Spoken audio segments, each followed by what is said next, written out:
There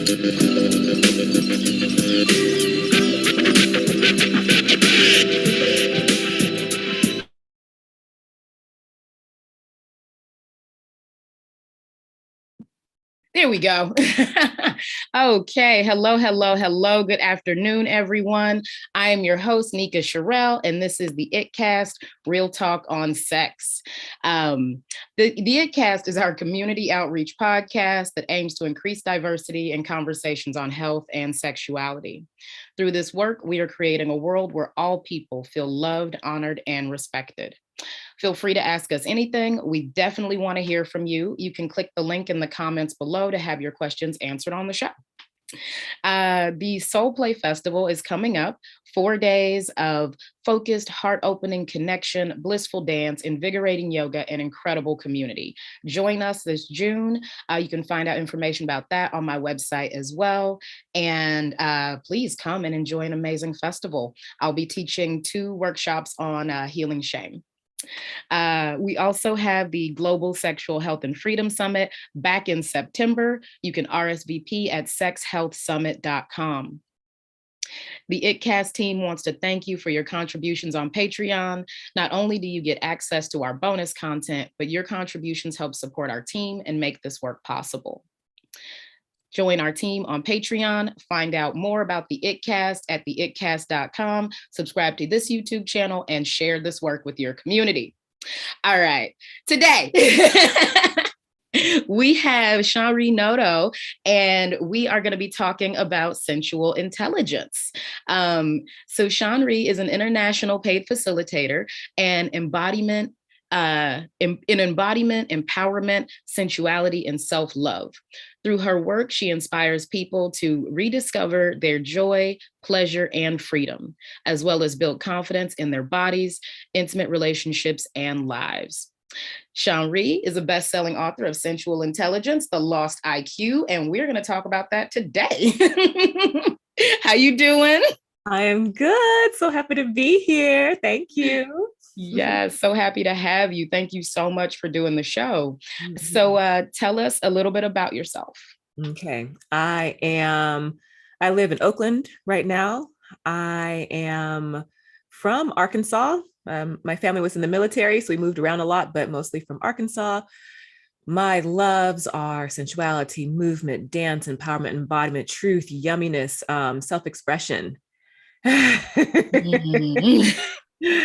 Yeah, and I like to live, what I teach. And my invitation is for everyone to feel that aliveness and connection to themselves so they can really be present for others. So that's a little bit about me. I love it. And so one of the questions I always ask people is like, why did you choose to do this show? Like, what brought you here? First of all, just love the name. And then just like being able to be on a show with so much just delicious, real conversation, progressive, people of color. Like, it's just like, I'm like, okay, all these different things that I have been wanting to deepen into with my community and also spread the word.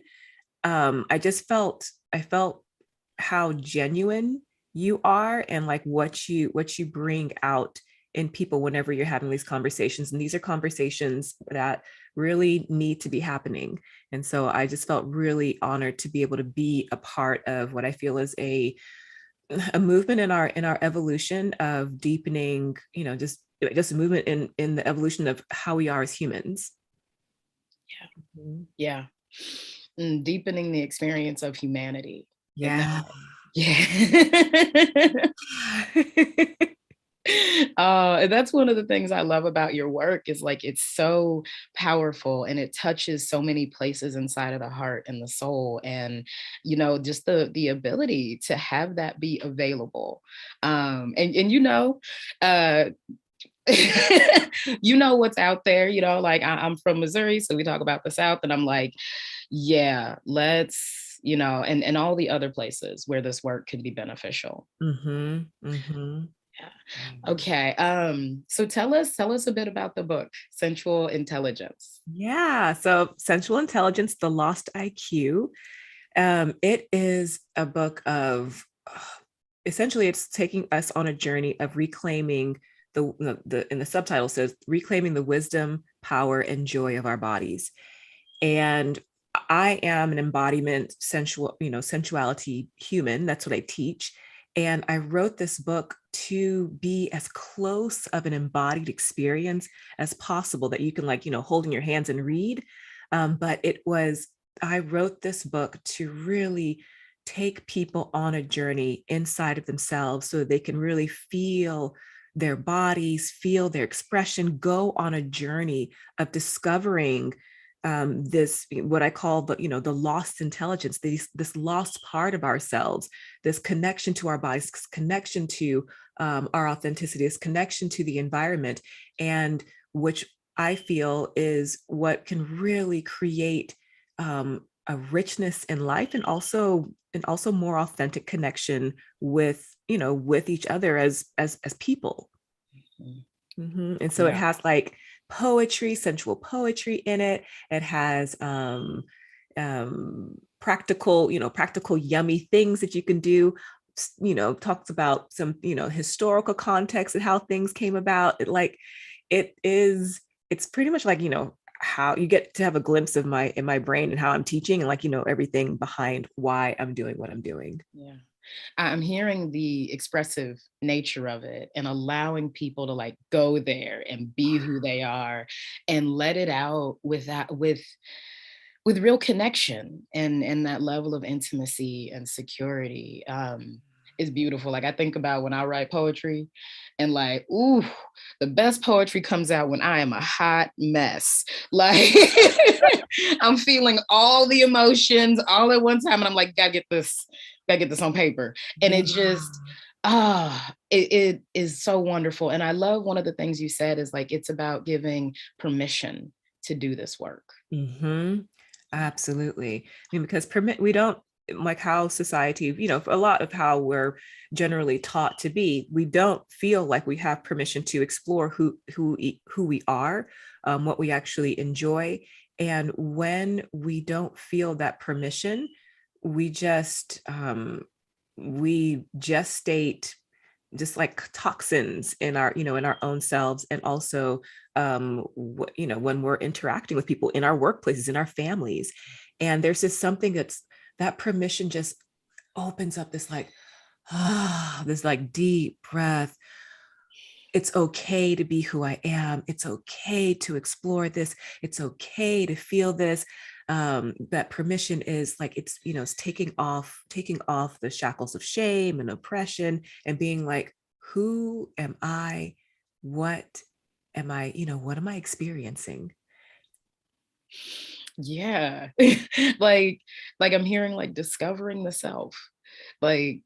There's this conversation where it's I'm on a path of self-discovery, and that seems very much like I'm chiseling away at. Mm-hmm. But allowing to discover the self is it's right here. Yeah. It's right inside, and all I have to do is stop blocking it. If I stop tamping it down and ignoring and avoiding it, putting a little room on the side, it's here already inside of me, living in that space. And it's a whole different context. I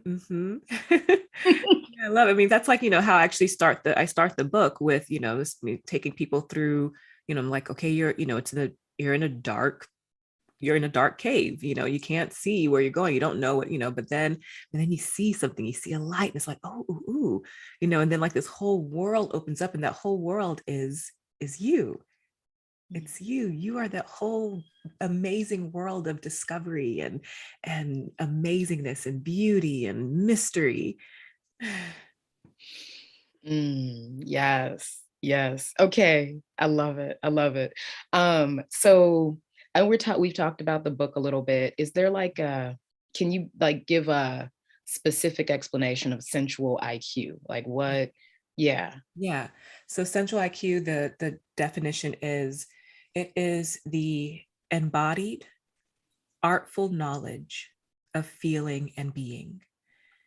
So specifically embodied, we are embodied beings. We exist in the world as bodies. We express ourselves, we share ourselves, we feel each other, we create through this body vessel. So embodied. Artful, because when we in life, we have an opportunity to creatively interact with ourselves and with the environment. And in that creative act, it's not something that is prescriptive. It is not something that is linear. It is something that is a constant becoming. And in that constant becoming, it's like, it needs to have it. It's yeah. So artful because because we are creatively interacting with our world. Mm-hmm. So the embodied artful knowledge. Knowledge is when you have mastery, when you really know the ins and outs, the depths, the breadth of a thing. And the thing is feeling, whether it's emotions, or even like, feeling of our skin, and being how we are in the world. And so it's the embodied artful knowledge of feeling and being. Because we are sensual beings. Sensuality is literally, the senses, taste, touch, sound, smell, etc. How we are putting ourselves out into the world, and also how we are receiving it. Mm-hmm. And sensual intelligence is, how do we actually be present and knowledgeable and conscious about that? Wow. I don't know if you saw all the aha moments on my face, but like, I better be taking notes out there. I just got that sensuality is not a doing. Like, you can't, like, it's a being. You can't do. Like, yeah. And it's easy to be like, to know everything, and to think you have all the skills. And like, I think about in the realm of sexuality, like you have to do these things, based on these normative concepts. Mm-hmm. And it's like, you can't do that enjoyably without that embodied connection. Like you said, the artful creation, like that's not skill. That's not knowledge. Like, that's creation. Yeah. Like, be in this moment and like create and you talked about the senses, and like, as you were saying that, I was like, oh, you can't actually experience your senses full force until you actually stop and allow yourself to be artful and like present to the experience. Yeah, like, I could touch something. That doesn't mean I'm feeling it. Right.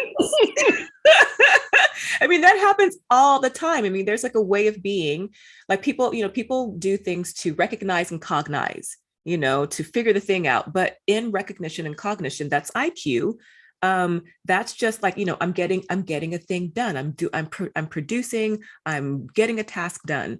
And that creates a certain kind of thing. We can see, like, we can see our world and how things occur when only IQ is present. When SQ is present, when sensual intelligence is present, it's the nuance, it's the quality, it's the quality of life. And you can only have that when you pause. You don't have to pause, but just when you actually bring awareness and bring attention to the senses, to the things that makes us human, to the things that, that are, to all the rounds and the curves and the, and the shifting of things. When you're just producing, just creating, just problem solving, there is, it's very, I don't know, it's rigid, it's not nuanced, and it doesn't take in the full scope of who we are and what we're capable of. Mm-hmm. And that's why people end up feeling like dry and like, what am I doing? What more is there to life? And, I did this thing off my bucket list. Like, yeah, you did the thing, but were you there? Right. Right. Yeah. Like that, there's like when you were saying that, I'm like, it's very clinical, it's very rigid, and like, it takes away the enjoyment factor. Mm-hmm. Like, there's what it reminded me of was actually when we're talking about intelligence versus sensual experience a long time ago. I heard this story in one of those sales conferences, and it talked about how the salesman, like, he didn't graduate college, he didn't go finish high school, like he couldn't spell, he couldn't read, but he could be with people. Right. And like that was all that was needed for him to succeed in life. Mm-hmm. And it's so beautiful, like talking about being in those moments, being in our lives. We can do success, like hit all the markers every single time, have it look really good on paper, Yep. and be stressed and tight and tense and unhappy. Yep. All the things that bubble up inside Mm-hmm. when when I'm unable to be present in that moment. Right. Yeah. I mean, I get that. I mean, I get that all the time from, especially from any of my like A-type clients, et cetera. They're like, I do all the things, but there's this sense of something, there's this sense of something missing. Mm-hmm. And they, what happens is people recognize that they are what's missing. Like they're just they are missing from their life. And sensual intelligence is an invitation to bring yourself, invitation, permission to bring yourself to your life. And the reason why people will take themselves out of their lives is because that's kind of what it takes to succeed.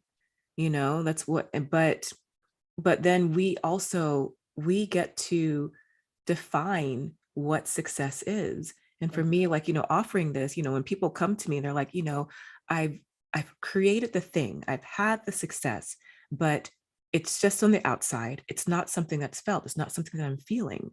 Right. And the thing is, life is about, it's both about, what you create on the outside, but it's also what you're creating on the inside. If you create something spectacular like that looks great on the outside, people's lives, people's buildings or whatever, but on the inside is vacant, or the inside is void, then it's not actually functioning.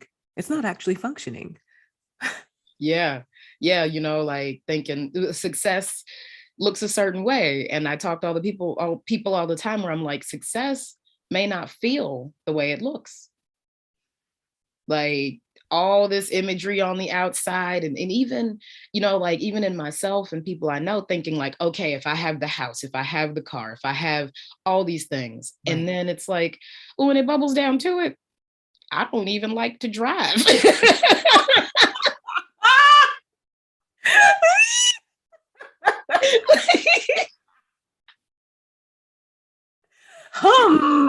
So clearly my dreams and goals are not embodied. Mm-hmm.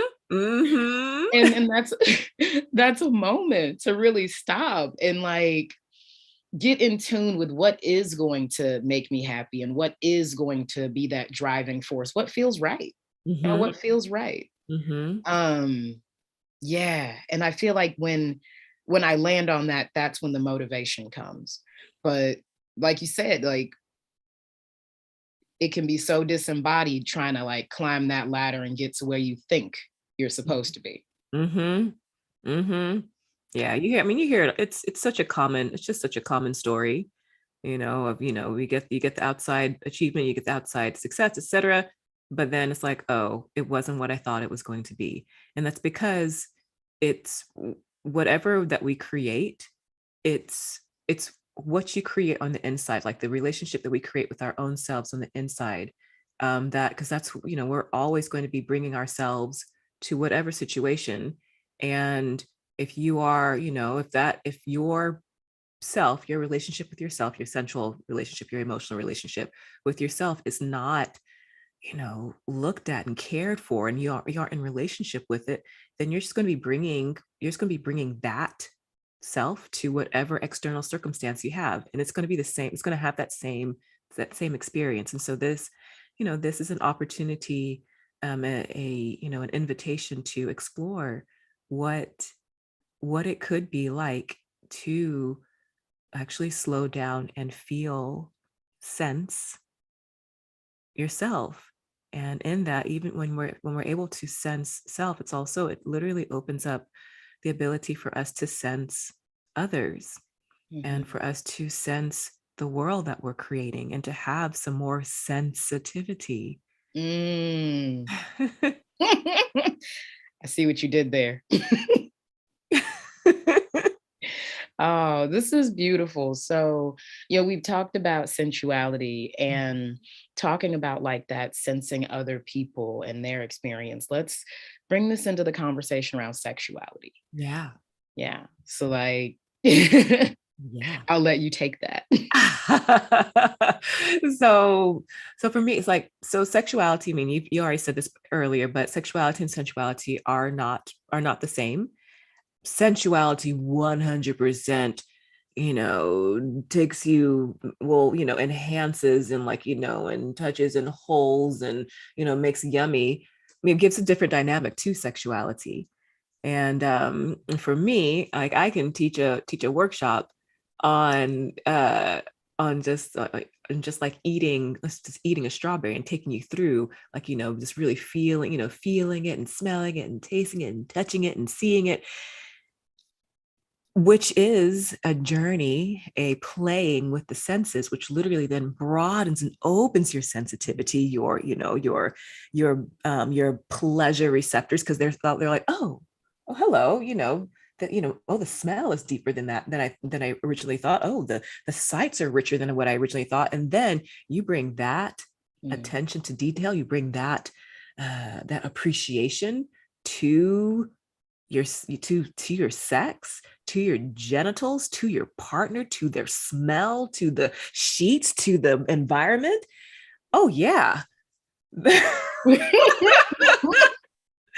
I have people say, it's like, I've had the best sex ever just from like slowing down to eat a strawberry. It's like, yeah, that's because the same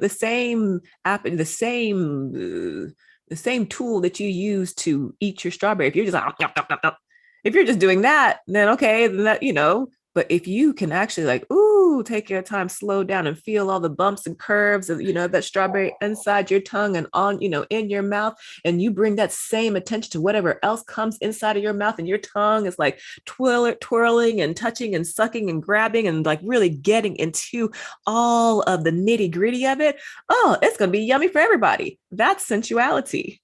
Yes. Oh my God. I just had a flashback. I have 6 different ways in which to eat a strawberry. Like that was one of my pastimes. So I'm like, I know exactly, specifically strawberries. But, like each moment is going to be unique and special. And that's one of the things that I see. That's one of the things I'm hearing and what you're saying. It's like you can't replicate that experience. That moment is that moment, and then from there forward, like you can't go back there. It's going to be a new set of senses and experiences, and to allow that. Mm-hmm. Yeah. Did I tell you about the coconut soup? No. Oh my God. What's happening? I want to hear about this coconut soup. I went to one of my favorite Laotian restaurants recently, and I always get their tom kha soup, which is like sour coconut. I love it. It's so good. And they make it fresh every time. So I got it one time and I was just like, okay, I've done like, being with the senses of the smell. I slowly took this big inhale and I was like, oh my God, this smells nothing like it tastes. And this smells so incredible. Like just the difference in my nasal experience from my like oral experience was crazy. Just to be with it. Oh, I love that. So what is keeping us from having this embodied experience? Like what has stopped it? Mm-hmm, mm-hmm. Yeah. Well,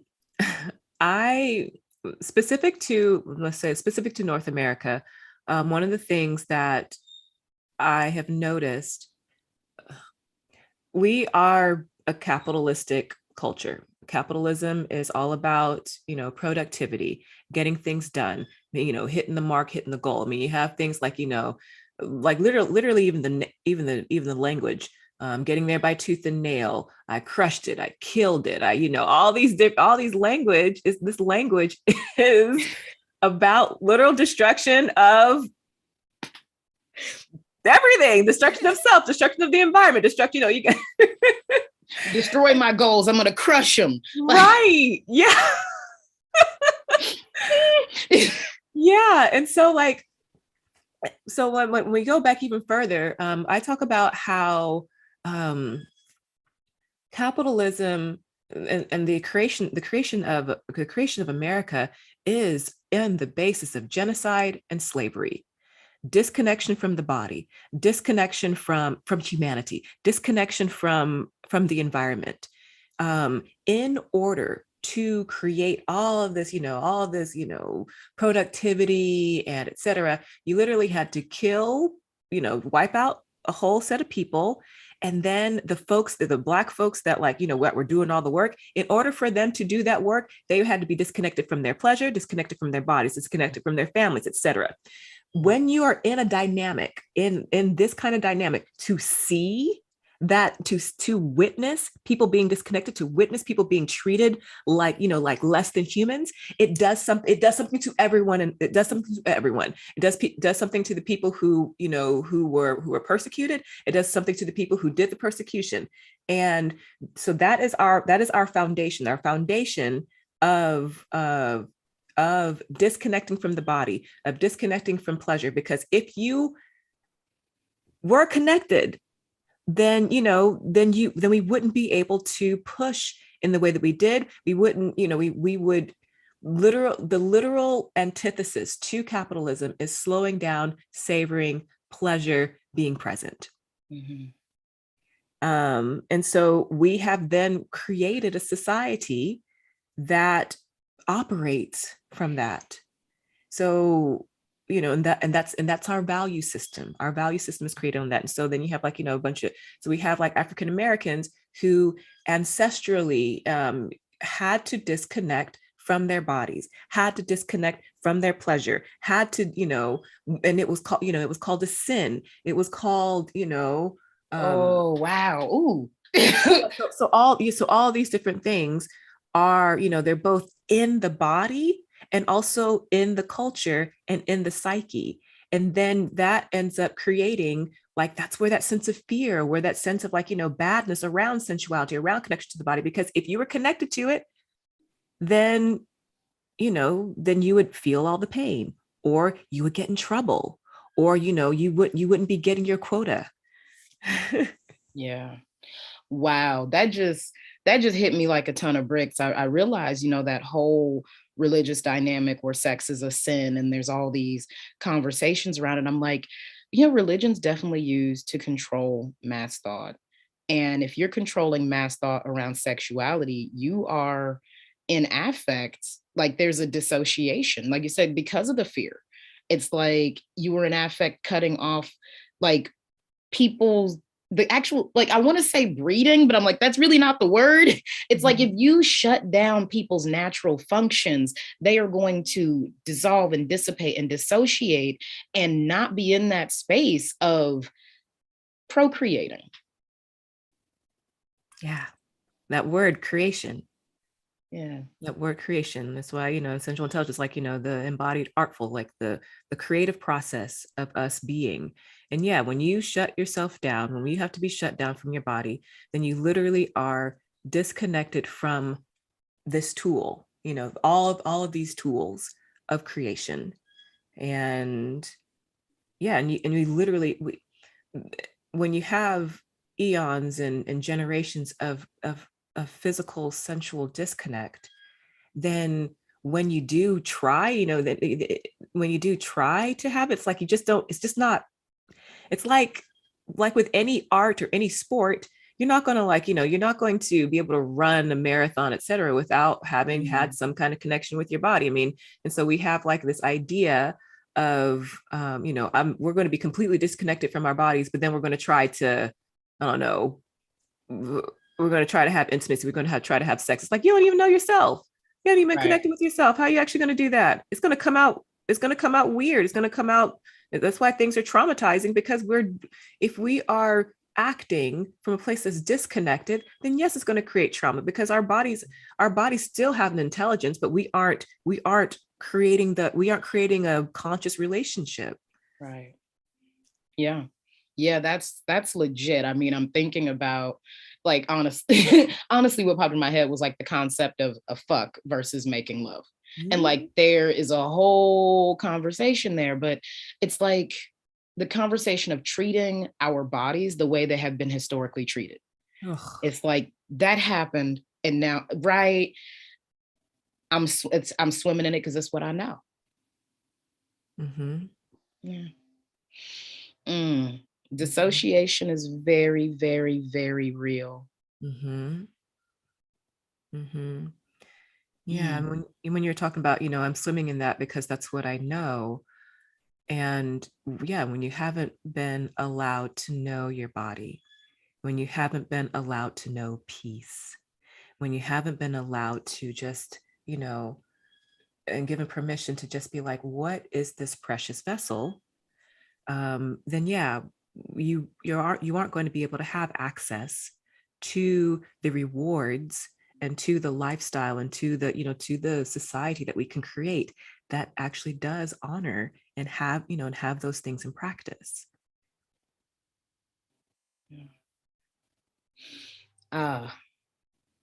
Yeah. It's baby steps. So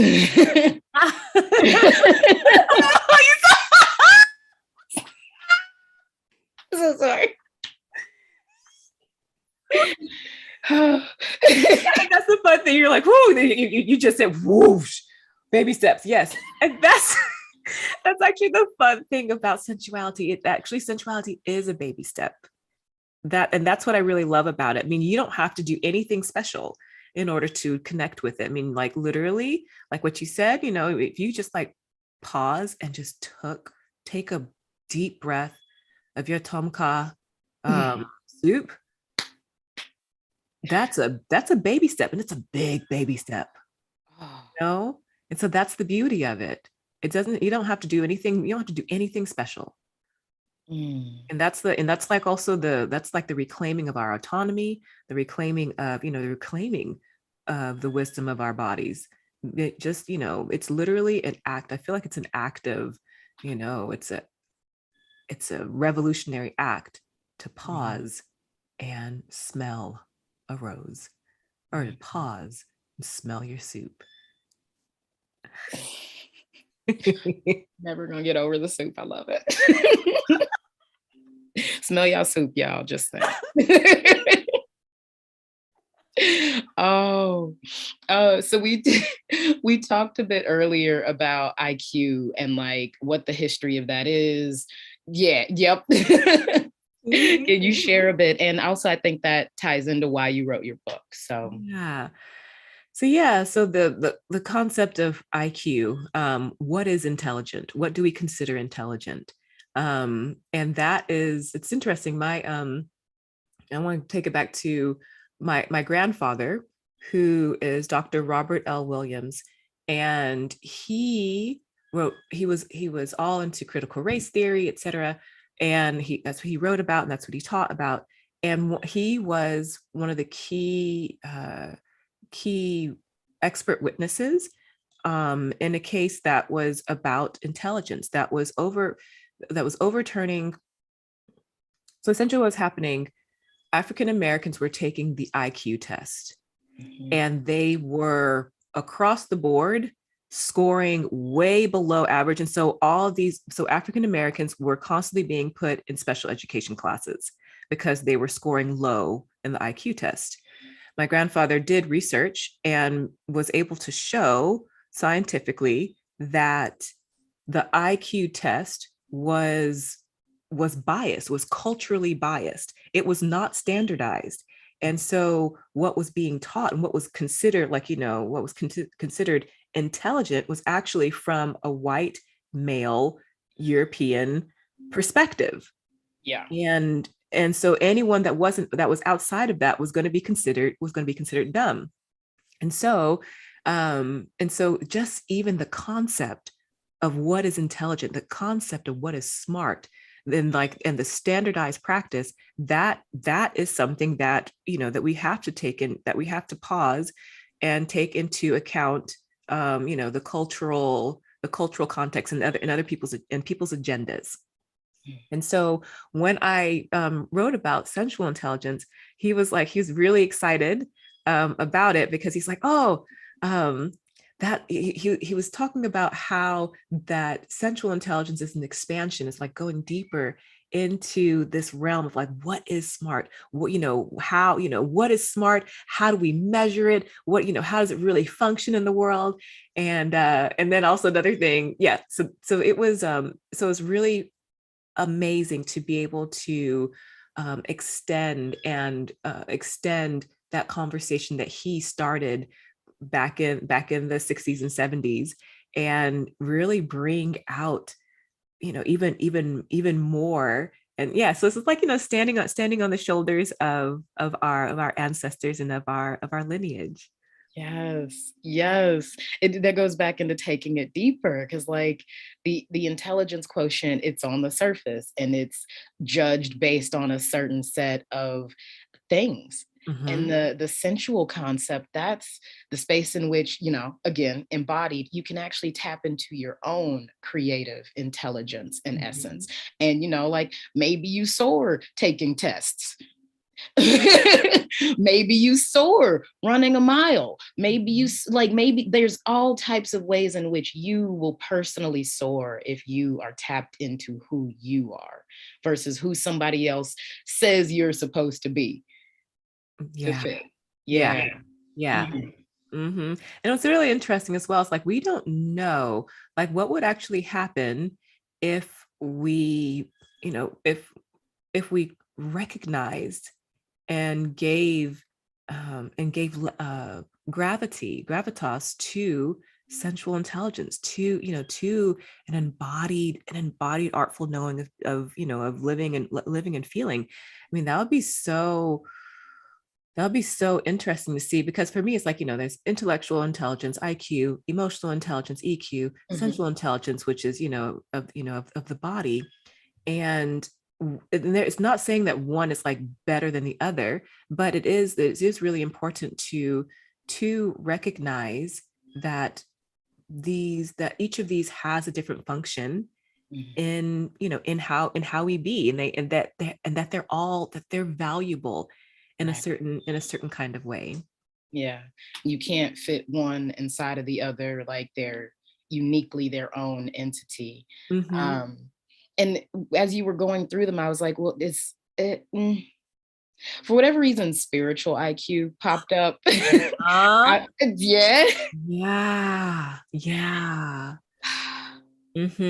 There's all these different nuances and evolutions, and you're right, like I think they work together. Like they are intended to work together for the full being of what being human is. That full expression.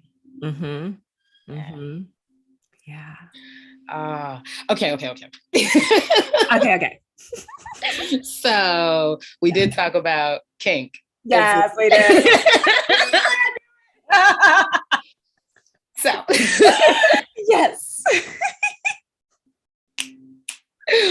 Oh, one of my favorite places to go, because it's really often misunderstood, the experience of it, what's there, because you see it from the outside, just like anything from the outside looks a certain way, right? And we can judge and put our own stories on it, but there's a whole other conversation of being in it. So I would, please. Yeah. So so when I talk about sensual intelligence, there's like 7 expressions.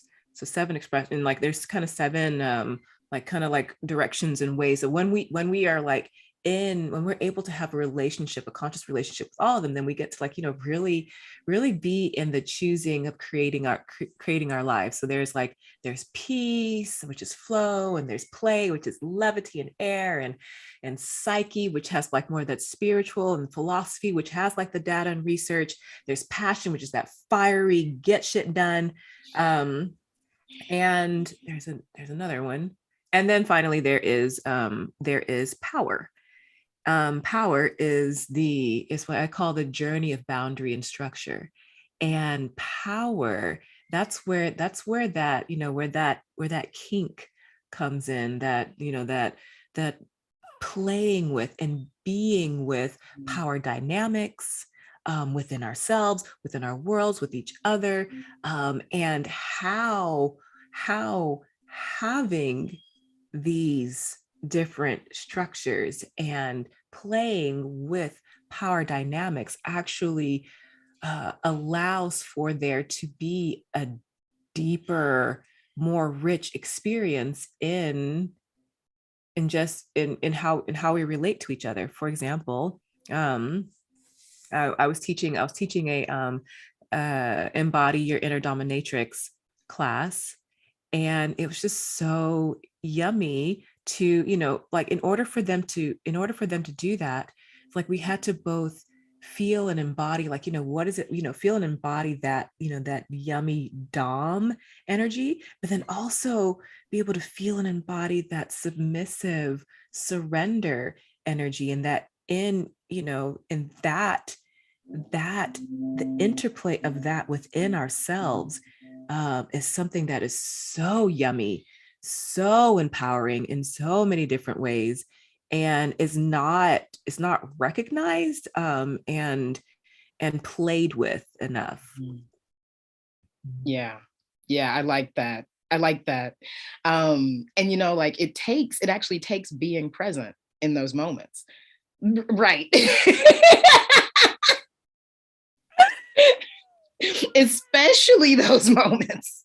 Present. Okay, like, yeah, exactly. So, like, if you're a dom, like, the the the presence of body, presence of mind, like, you actually being, creating the container, and then also you have to be able to feel your partner, feel your partners, and just act, you have to be able to feel them. This is where the sensuality comes in order to create an experience that's integrated. Then, on the other hand, if you're like in the, if you're subbing, if you're surrendering, people can check out. People can check the fuck out. They can check out and just be like, disembody themselves. But allowing yourself to be held, to, keep on going deeper into that surrender, deeper again, deeper into that self. I mean, it's both. It's such it that literally is. It is an artful, creative process. You have to be so present with each other in order for that to keep on blossoming and unfolding, and Yes.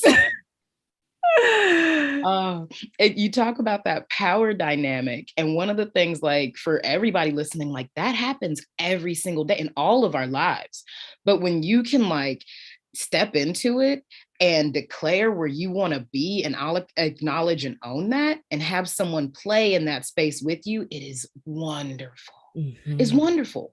It's like, otherwise, we're just doing them by default and happenstance. And what would it be like if you could declare, like, hey, I just want to be cradled right now. Yeah. Like, I don't want to do anything. I just want to be cradled and taken care of.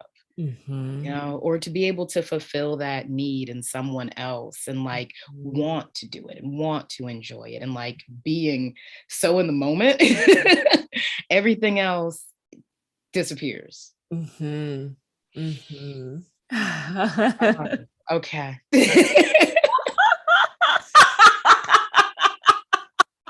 You can see the truth on my face. Nail biting. I was trying to be so composed in the moment. No, oh my God. Okay, so tell us a little bit more about the book, where we can find it, information. Yeah. Yeah. So the book, you can find it on all places where books are sold, whether it's Amazon, Barnes and Noble, Google Play, etc. And yeah, just look up the title, Sensual Intelligence, The Lost IQ, or my name. And when, for me, I always, like, the audiobook will be coming out in a couple of months. which I'm really excited about that. But, but being able to have, for me, I love like I have it right here, just being able to like have it with you. Like I made it so that it was matte, it's not glossy, so that even like getting the book is a sensual experience. And then like I have you could take a sensual intelligence quiz, which then like you can like get to know what your sensual intelligence type is. And then there's certain chapters that you can like go explore and be like, ooh, what are some exercises that I can do, what are some yummy poetry that I can read to to really get inside my body with this. And that's what the book is. The book is, it's meant to be a journey. It's meant to be a journey. Mm-hmm. That was the most sensual experience of a book presentation I've ever had. That was the best. Yeah, exactly. That's why I totally invite people to do that. I mean, that's what's really cool about writing about sensual intelligence. Really made that even the writing process, I was just so present in the creative process of creating a book, in the in the sensual process of like typing on the keys, of like creating a piece of art or a piece of work that was going to be touching other people's lives. I mean, I was steeped in the experience, and that's what I want other people to be able to access that, to have that in their lives, because it just creates so much richness and laughter and yum, and that I feel like when more of us are able to access that part of us, then I just feel like so many things that we are trying to figure out, using the logical brain in this kind of way, we can't. Sensuality, sensual intelligence, the reason why I wrote this book is to bring in another kind of intelligence that will totally help us to creatively problem solve. When we're connected to our body, it opens us to our creativity. And it's creativity not just like la la la la, it's also like, oh, how are we going to clean up these oceans, or like how it's that it literally opens up a different part of ourselves. Because like they say, they said like the definition of insanity is to keep on trying to solve the problem in the same way. Right. This is an invitation to discover different ways.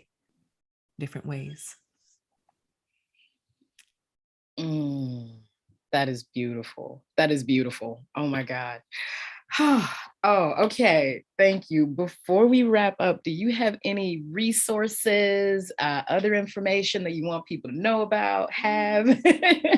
Well, other than like, check out the quiz on my website, and the book. Also, just like shouting out to the people, to the other authors who inspired me. I think that beautiful dovetailing.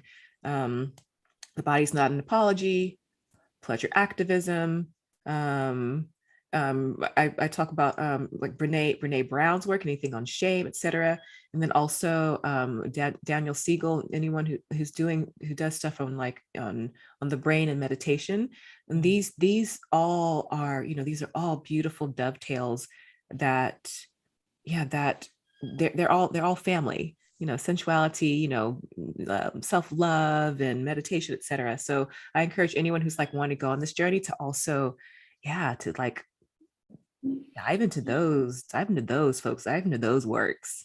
Oh, I mean, what you just all the concepts that come together in this powerful space. I'm like, yep, yeah, I see you being at the intersection of those conversations and what that like really means. So thank you for everything you do in the world. Thank you for your work and connecting these dots for us, because baby steps, right? Yes. To a whole new sense of embodiment. Mm-hmm. Thank you.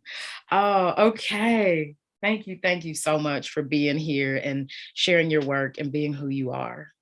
And thank you for providing this space and this like it's so beautiful because you are, I just feel like you as well are this nexus, are this bridge to, to this information, to this embodied living life, life information that, that we're really needing. And it's just, yeah, I feel so grateful that you are on this path and that you are creating this pathway for others to like, hey, jump in, let's try this out. Let's go on this journey together.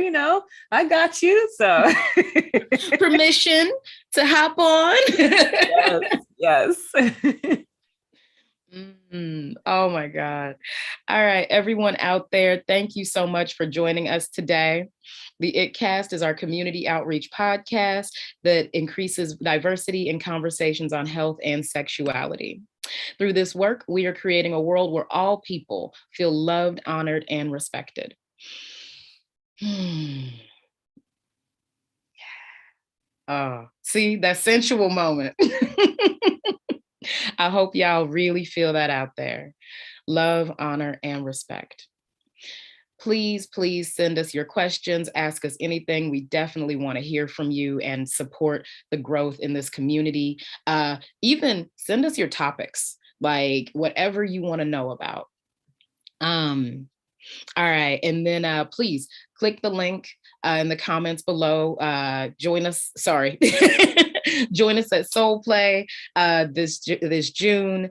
Join us at the Global Sexual Health and Freedom Summit in September. And thank you for all your contributions to our Patreon. Share this YouTube channel and subscribe to this YouTube channel and share with your community. All right, y'all. We'll see you next week.